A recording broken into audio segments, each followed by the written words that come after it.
Halo pemirsa, apa kabar? Senang sekali saya Wiki Adrian kembali menjumpai Anda dalam Hangout. Saya lagi ada di depan apartemen saya karena mobil saya lagi di bengkel. Saya udah order taksi. Nah, saya ini lagi pengen ketemu seseorang yang cukup spesial yang saya akan temui dan juga saya akan wawancara. Kira-kira saya akan wawancara siapa? Tunggu ya. Yang jelas sekarang ordernya sudah saya lakukan untuk taksi yang akan jemput saya. Kayaknya bentar lagi deh nyampe. Makasih ya, Pak. Makasih, Pak. Ya, mari, Pak. Setirnya bisa digunakan. Oh, baik. Oke. Mobil listrik ini lebih sensitif. Oh, oke. Oh, ini mobil listrik ya, Pak? Iya, Pak. Oh, oke. Saya ini baru pertama kali naik taksi. Armadanya adalah mobil listrik. Ini dari Bluebird. Dan ini saya lagi pengen nanya dulu nih sama bapaknya. Pak, rasanya gimana bawa taksi listrik sama bawa taksi yang konvensional? Ya, rasanya sih lebih nyaman aja ya, Pak ya. Karena satu lebih luas untuk bagasinya, dan yang kedua untuk armada bandaranya kita lebih langsung ke lobinya, Pak. Oh, artinya memang ada fasilitas khusus untuk mobil listrik. Nah, Bapak, saya lagi pengen ketemu sama Pak Sigit, Direktur Utama PT Bluebird. Nanti antar saya ke kantornya ya, Pak, Baik, yang Pak. di Mampang. Siap. Terima kasih, Pak.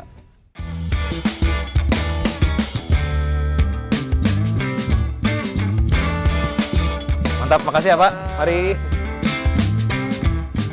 Apa kabar? Baik, baik. Terima kasih Sampai sudah juga di sini ya. Akhirnya nyampe juga. Tadi pakai taksi Bluebird, akhirnya bisa nyampe ke kantor Bluebird yang ada di Mampang ya. Oke. Apa kabar Pak Sigit? Baik, baik Mas Vicky. Terima kasih sudah menyempatkan waktu untuk ketemu sama saya. Dan ini kalau ngomongin soal Bluebird, tentu saja sudah banyak cerita lah ya dalam kehidupan saya sehari-hari gitu. Kalau misal lagi ada meeting penting dan lain sebagainya, naiknya Bluebird. Oke, dan kita sedang berada di depan dari satu armada. Ini adalah mobil pertama Bluebird ya Pak? Betul, ini Holden Torana kita. Oke, tahun 1972 kalau tidak salah. Oke, jadi ini adalah mobil yang bersejarah gitu ya, yang memang mungkin menjadi ikon juga dari Bluebird. Pak, dari tahun 1970-an lah beroperasi sampai dengan sekarang gitu. Mungkin Pak Sigit boleh cerita sedikit nih, seperti apa perkembangan Bird, kode sahamnya dari Bluebird, dari awal berdiri hingga saat ini, dimulai dari jumlah armada, jumlah karyawan dan lain sebagainya. Pengembangan bisnisnya juga mungkin bisa sampaikan. Oke, terima kasih. Jadi Bluebird itu memang didirikan pertama beroperasi tahun 72. Nah, pada saat tahun 72 kita beroperasi, kita hanya beroperasi dengan 2 kendaraan sebenarnya. Sebelum beroperasi itu 2 kendaraan, kita ada cerita sebelumnya. Kita sebenarnya bukan punya taksi yang memang kita bilang regular taksi punya izin ini ya. Kita dulu berjalan dengan yang namanya Chandra Taksi. Itu taksi gelap lah kira-kira. Nah, taksi gelap itu berjalan tanpa izin, tapi pada saat tahun 70-an Ibu Joko almarhumah pendiri Bluebird mencoba mengajukan izin untuk mendapatkan taksi. Beroperasilah taksi pertama kita 25 unit dengan Holden Torana ini. Sehingga tipe kendaraan ini yang memang bersejarah. Nah, awalnya kita cerita dengan 25 taksi, lalu bertambah terus. Awal-awal tahun itu hanya memang jumlahnya hanya puluhan. Lalu mulailah tambah layanan-layanan berikutnya di tahun-tahun berikutnya memang sudah jauh jumlahnya belum banyak. Mulailah tambahan layanan limosin atau juga tambahan kendaraan bus yang memang melayani kebutuhan sekolah asing waktu itu untuk sewa kendaraan untuk sekolah antar jemput murid ya. Dan terus berkembang, ada tambahan layanan eksekutif taksi. Silverbird muncul karena waktu itu kita dapat kesempatan melayani KTT non-blok.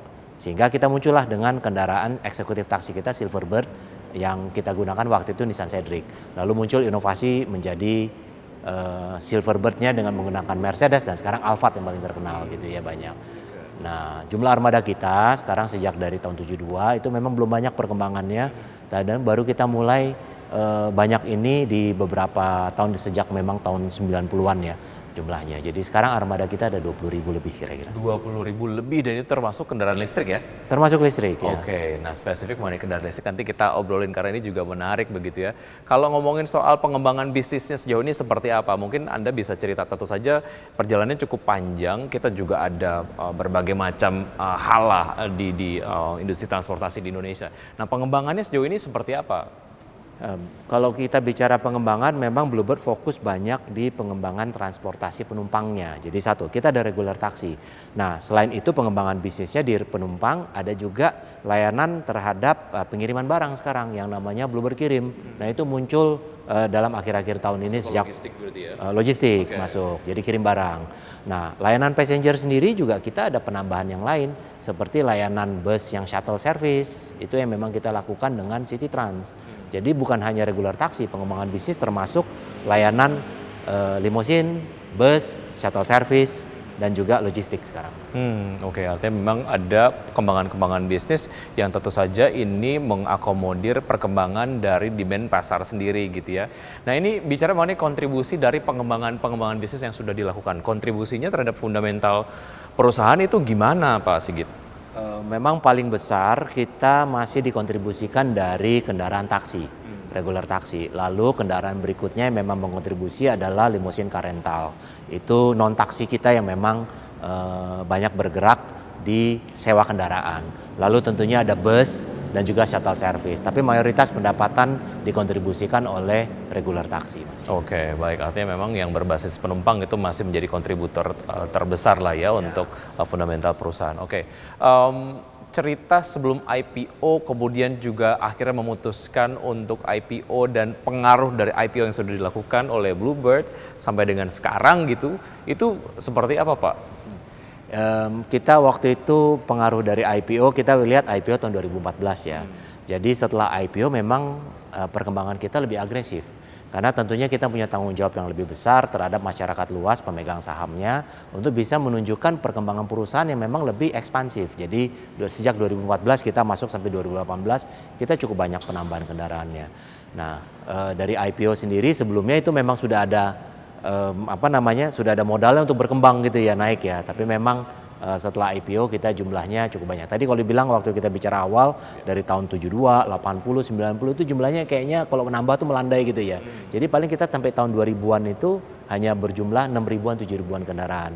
Nah alhamdulillah sejak kita IPO jumlah kita bisa mencapai hampir 30.000. Baik, artinya memang ada kontribusi positif dari IPO sendiri sebagai mekanisme pendanaan perusahaan begitu, dan ini juga berdampak kepada penambahan armada, penambahan karyawan, dan juga perluasan bisnis lah ya. Oke, terkait dengan berbagai macam upaya yang tentu saja sudah dilakukan oleh Bluebird, ini tentu saja melihat proyeksi dari sektor transportasi ke depan. Nah, proyeksi Anda terkait dengan sektor transportasi di Indonesia itu seperti apa sih, Pak Sigit?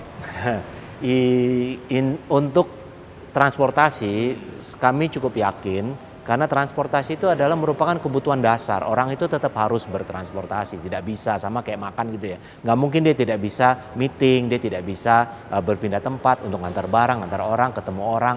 Jadi kebutuhan dasar. Jadi kami melihat kebutuhan transportasi itu sebagai kebutuhan dasar dan memang cukup kalau bisa dibilang ya cukup menjanjikan karena perpindahan orang tidak bisa dipungkiri. Kedua, infrastruktur pemerintah pun juga dibuat lebih baik sekarang. Jalanan dengan adanya tol yang kita nggak pernah kepikiran. Jakarta Semarang dulu bisa, sekarang cuma 6 jam gitu ya. Dulu bisa seharian kayaknya nyampe. Apalagi sampai Jogja 10 jam nyampe. Jadi memang sangat menjanjikan sehingga kita cukup fokus pada pengembangan transportasi. Oke, tadi Pak Sigit menyinggung mengenai mobil listrik. Enaknya kita ngomongin mobil listrik tapi di charging station ya. Di segmen berikutnya boleh ya? Belum pernah lihat kan? Belum pernah lihat. Ini kesempatan saya untuk lihat charging station Bluebird di Mampang sini ataupun mungkin di Jakarta. Kita langsung boleh ke sana ya? Boleh, boleh. Yuk, pemirsa ikutin kita yuk. Yuk, mari Pak.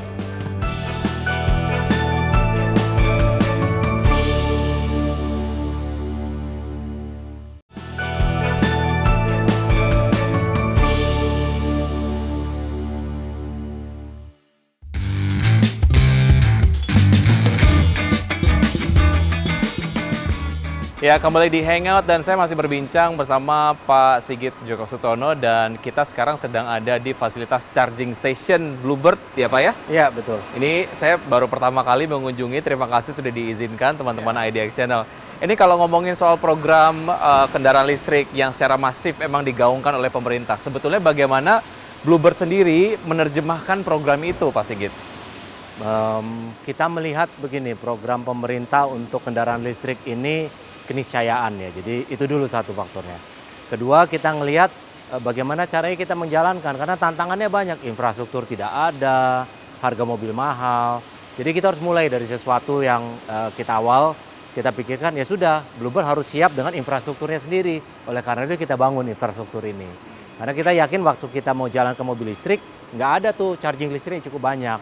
Apalagi kendaraan operasional kita juga akan sering bolak-balik ke pool. Jadi apa tidak salahnya lebih baik kita buat charging station kita di sini. Jadi itu pertama kita menerjemahkannya.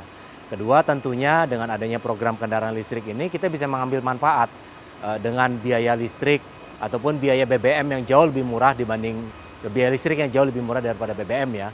Itu satu yang memang perlu kita hitung. Jadi kita menyambut baik dengan adanya program ini ya, tapi tentunya infrastruktur menjadi salah satu tantangan yang harus kita siapkan di depan. Baik, tapi memang Bluebird sendiri juga memiliki infrastruktur charging station sendiri lah ya, sambil menunggu kemudian SPKLU menyebar di seluruh Indonesia begitu ya. Betul, kita mulai dari tahun 2019, saat itu SPKLU belum banyak. Ada. Ya kita baru punya satu ini karena mobil listrik belum ada saat itu. Baik, baik, oke.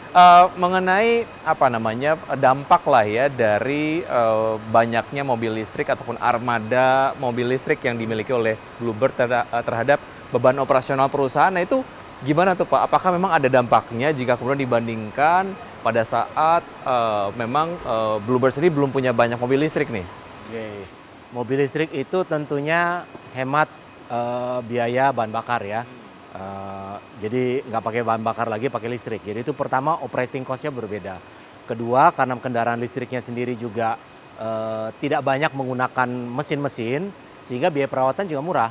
Jadi dampak pertama adalah dari biaya operasional yang jauh lebih murah. Jadi itu merupakan benefit utama dari kendaraan listrik kalau kita lihat ya. Oke, benefitnya banyak. Apakah ada rencana untuk terus menambah mobil listrik di kemudian hari? Kalau penambahan kita perlu lakukan penambahan jelas pasti. Target ini kita siapkan kendaraan listrik 500 ya untuk tahun ini targetnya. Jadi benefitnya cukup banyak, tapi kita perlu bersiasat, harus bisa menempatkan mobil listrik ini pada porsinya. Jadi karena dia BBM-nya hemat dan juga biaya perawatannya hemat, kita harus utilisasi dia lebih tinggi. Tanpa mendapatkan kesempatan itu, biaya pembeliannya yang lainnya tidak terlalu benefit ya. Baik, bagaimana keberadaan dari mobil-mobil listrik ini juga memperkuat narasi sustainability dari operasional bisnis Bluebird sendiri? Mobil listrik itu masuk dalam pilar sustainability kita yang salah satunya Blue Sky. Nah, Blue Sky itu merupakan program kita untuk mengurangi gas karbon. Nah, mobil listrik bisa dibilang karbonnya tidak ada ya. Tapi selain itu juga mobil listrik kita juga tambahkan kendaraan CNG karena itu juga termasuk mengurangi karbon. Tapi tentunya mobil listrik karbonnya bisa dibilang ya zero gitu ya. Yang karbon jauh lebih berkurang, yang CNG lebih berkurang karbonnya. Kalau tadi saya sempat tanyakan kepada Pak Sigit mengenai proyeksi pertumbuhan dari industri transportasi ke depan. Kalau ekosistem kendaraan listrik menurut Anda ke depan akan seperti apa gitu? Apakah kemudian challenges yang dihadapi oleh Bluebird ataupun mungkin operator mobil lain terkait dengan infrastruktur mobil listrik dan lain sebagainya itu tidak akan jadi concern lagi ke depan? Dan menurut Anda seperti apa soal ekosistem mobil listrik ke depan? Mobil listrik itu jumlahnya makin banyak. Cuman tantangannya pertama selain infrastruktur yang memang mulai bertambah, harga kendaraan belinya juga cukup tinggi. Jadi itu tantangannya. Sebagai fleet operator kita harus bisa memilih kendaraan listrik yang pas dengan biaya yang pas. Di samping itu kita harus memastikan pola operasionalnya harus sesuai. Kami sudah belajar mobil listrik itu sudah 4 tahun lebih dari tahun 2019. Jadi pengemudi kami, operasional kami, maintenance kami sudah mulai terbiasa dengan keterbatasan infrastruktur. Nah, bagi yang memang akan memulai kendaraan listrik, itu juga perlu memikirkan pola operasional seperti apa yang mau dijalankan. Apakah akan running full 24 jam, apakah running cuma 2 jam sehari. Itu mempengaruhi. Kalau full 24 jam, infrastruktur pasti menjadi suatu tantangan yang paling besar. Tapi saya yakin lah, dengan makin banyaknya kendaraan listrik yang masuk, infrastruktur kita akan semakin baik. Tapi memang mayoritas terjadi di kota besar dulu ya. Kalau kita mau merambah ke daerah lain, ke daerah yang pinggir-pinggir, ya mungkin masih harus hati-hati. Gitu. Oke, insentif terkait dengan kendaraan listrik ke depan apa sih yang diharapkan oleh Bluebird sendiri sebagai operator? Apakah ada insentif yang diharapkan dari pemerintah misalnya? Ada dua sih ya kalau dibayangkan. Pertama tentunya biaya listrik untuk mengisi bahan bakar kendaraan listrik kalau bisa dibedakan dengan biaya listrik yang lain, itu satu. Jadi dikontrol karena kita menjalankan program ini juga cukup mahal. Kedua, pembelian kendaraannya. Nah, alhamdulillah sekarang kan pemerintah sudah ada program diskon tuh, subsidi. Ya kalau bisa harapannya bisa terus lebih lama, kuotanya diperbanyak atau jumlahnya lebih besar. Sehingga affordability untuk membeli kendaraan listrik lebih mudah. Jadi sudah belinya mahal, biaya infrastrukturnya belum siap, ngisinya ya kalau bisa juga dibantu lah. Saya yakin akan ada banyak sekali rencana-rencana ke depan yang akan dilakukan oleh Bluebird ke depan. Kemudian juga bagaimana sebetulnya Bluebird sendiri menghadapi sebuah dinamika mengenai keberadaan dari teman-teman ride hailing gitu ya. Ini enaknya kita ngobrol di tempat lain, Pak Sigit. Boleh ya? Boleh. Oke, kita ke ruangan Bapak mungkin ya? Boleh. Baik, silakan Pak, duluan. Ya.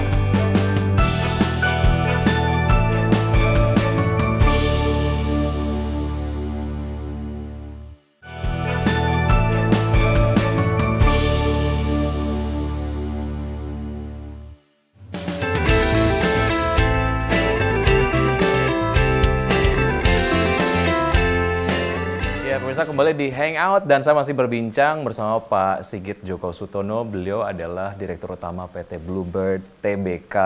Tadi kita sudah keliling-keliling di bawah melihat berbagai macam fasilitas yang ada di headquarters dari Bluebird gitu ya, yang ada di Jakarta lah. Nah ini kalau ngomongin soal dinamika industri transportasi, saya rasa ada cerita yang cukup menarik Pak Sigit. Bagaimana sebetulnya teman-teman di industri transportasi secara general memang mengalami sebuah dinamika lah pada saat teman-teman aplikasi ride hailing memasuki pasar Indonesia, kemudian mereka melakukan disrupsi dan juga ekspansi yang sangat ekspansif.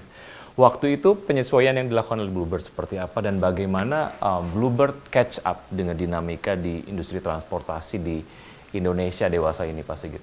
Oke, ya terima kasih Mas Vicky. Memang banyak yang kita lakukan ya pasti untuk menghadapi disrupsi itu nggak hanya satu langkah, tapi kita coba membuat satu framework yang memang pola itu kita buat untuk terus bisa berkesinambungan berjalan. Jadi yang pasti pada saat terjadi disrupsi kita harus memastikan fondasi kita harus kuat gitu. Kedua, pada saat kita memang sudah fondasi kuat, kita juga harus bisa pikirkan masa depannya bagaimana, karena nggak cukup industri sekarang ini terdisrupsi. Tapi yang depannya nanti gimana, kita harus sesuaikan. Nah untuk menuju ke sana, kita perlu lakukan banyak langkah. Tentunya digitalisasi merupakan suatu hal yang memang sangat menjadi kritikal.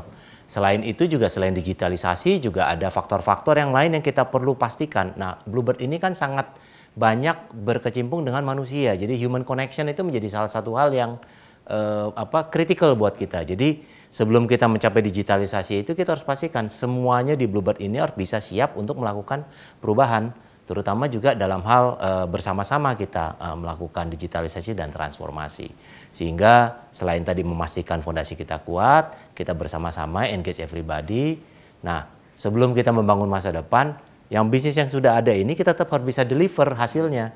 Karena percuma bangun kalau yang sekarang sudah berdarah-darah gitu ya. Jadi kita harus pastikan bisa, baru kita juga bisa siapkan masa depannya. Jadi kira-kira itu yang kita pikirkan ya secara pola perusahaannya. Baik, engaging dengan person to person gitu, artinya dengan banyak masyarakat Indonesia begitu. Ini menarik karena kalau bicara mengenai kisah-kisah sukses dari masyarakat Indonesia secara keseluruhan, banyak mungkin kontribusi Bluebird di kisah-kisah sukses mereka. Misal ada sebuah meeting penting lagi buru-buru, terus kemudian diantar oleh Bluebird ke tempat tujuannya begitu. Artinya memang ada semacam kedekatan emosional lah secara brand dengan masyarakat Indonesia sendiri. Oke, tadi Anda sampaikan memang ada yang dilakukan di masa sekarang sebagai hasil ataupun konsekuensi dari disrupsi yang dilakukan oleh teman-teman ride hailing.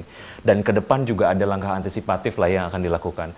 Saya ingat beberapa waktu yang lalu nampaknya sih ada program kolaborasi lah yang dilakukan oleh Bluebird bersama teman-teman di ride hailing.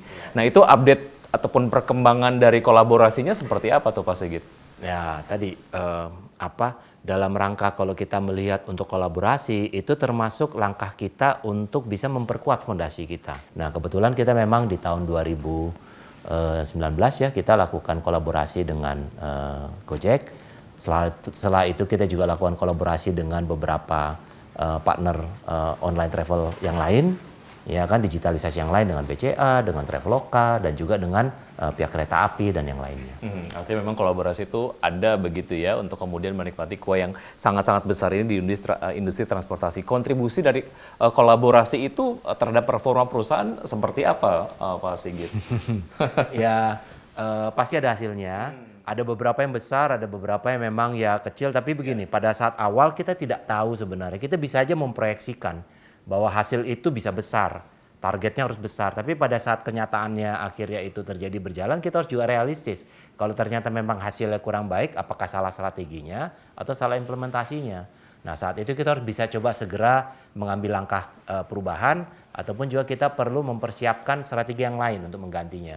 Atau kita tambahkan lagi partner yang lain untuk menutup kekurangan dari yang lainnya. Atau kalau perlu memang ya kita tutup partnership-nya, kita ganti dengan yang lain. Karena terus terang untuk menjalankan satu partnership juga butuh resources, butuh fokus. Jadi pertama kita buka dulu seluas-luasnya, habis itu kita mulai perbaiki. Baik, lebih detail mengenai digitalisasi, since Anda tadi mention digitalisasi sebagai sebuah bentuk inovasi untuk menghadapi dinamika dunia usaha belakangan lah ya. Nah, bentuk digitalisasinya seperti apa, perkembangannya seperti apa, dan kontribusinya terhadap operasional perusahaan terkait dengan digitalisasi yang sudah dilakukan, itu seperti apa Pak Sigit? Ya, kalau kita bicara digitalisasi di Bluebird, memang yang intens dilakukan dalam 5 tahun terakhir ini, sejak disrupsi itu masuk. Tapi alhamdulillah Bluebird sudah melakukan proses digitalisasi sebelum disrupsi ini terjadi.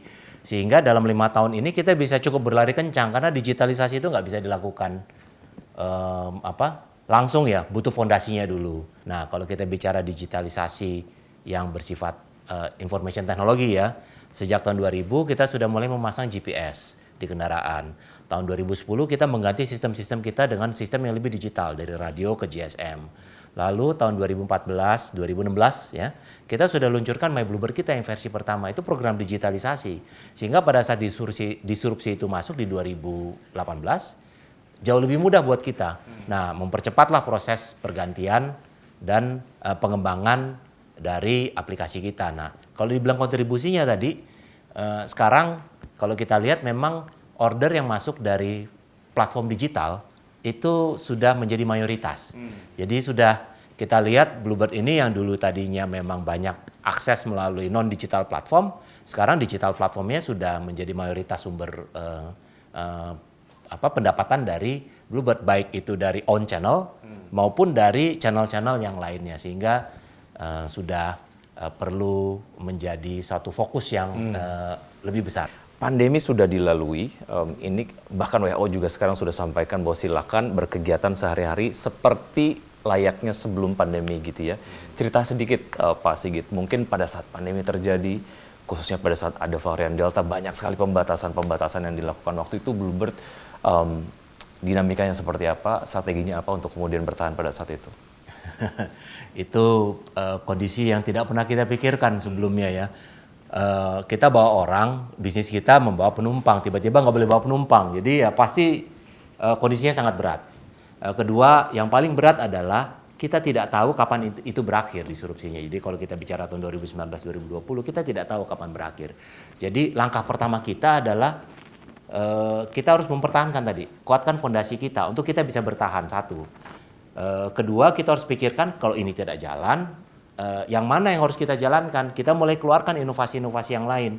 Misalnya mengirim barang, yang tadinya Bluebird nggak kirim barang, sekarang punya Bluebird kirim. Itu hasil dari pandemi. Produk yang muncul dari pandemi. Kalau nggak, mungkin Bluebird sekarang nggak punya yang namanya Bluebird kirim gitu ya. Karena kita nggak pernah memikirkan ke sana.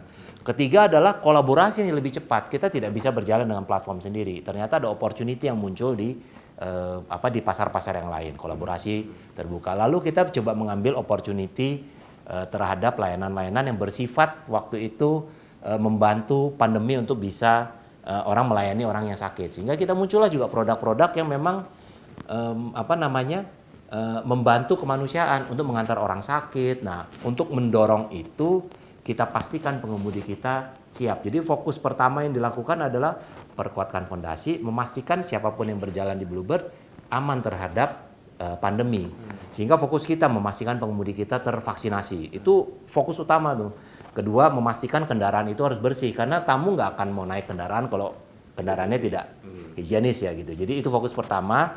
Hasilnya kita lihat berjalan, dan alhamdulillah proses itu Ya sampai sekarang ternyata 2 tahun berjalan, lewat juga ya gitu ya. Nggak taunya kita nggak tahu. Iya, dan banyak sekali hikmah-hikmah lah yang kita pelajari lah, khususnya di Indonesia terhadap pandemi yang kemudian terjadi. Ada blessing in disguise, banyak inovasi-inovasi yang ternyata bisa diteruskan sampai dengan sekarang walaupun memang pandemi sudah berakhir. Oke, singkat saja Pak Sigit mengenai aksi korporasi ke depan ataupun mungkin inovasi-inovasi Bluebird ke depan, apa saja? Kalau kita bicara inovasi, kita sekarang ini masih fokus pada memastikan fondasi kita berjalan dengan sempurna. Jadi inovasi terutama di passenger transportation ya. Bluebird fokus terhadap regular taksi dan pengembangan produknya. Kalau dalam regular taksi kita pastikan kendaraan kita menggunakan kendaraan yang lebih baik lagi. Kita lakukan permajaan. Kedua tentunya dari sisi digitalisasi kita perbaiki platform kita supaya memang bisa diakses lebih mudah. Walaupun juga platform masih ada beberapa perbaikan yang bisa dilakukan. Tapi di sisi lain kita juga kembangkan mengenai sustainability kita terhadap keseluruhannya. Kita fokus pada kendaraan listrik, kita tambahkan kendaraan listrik kita.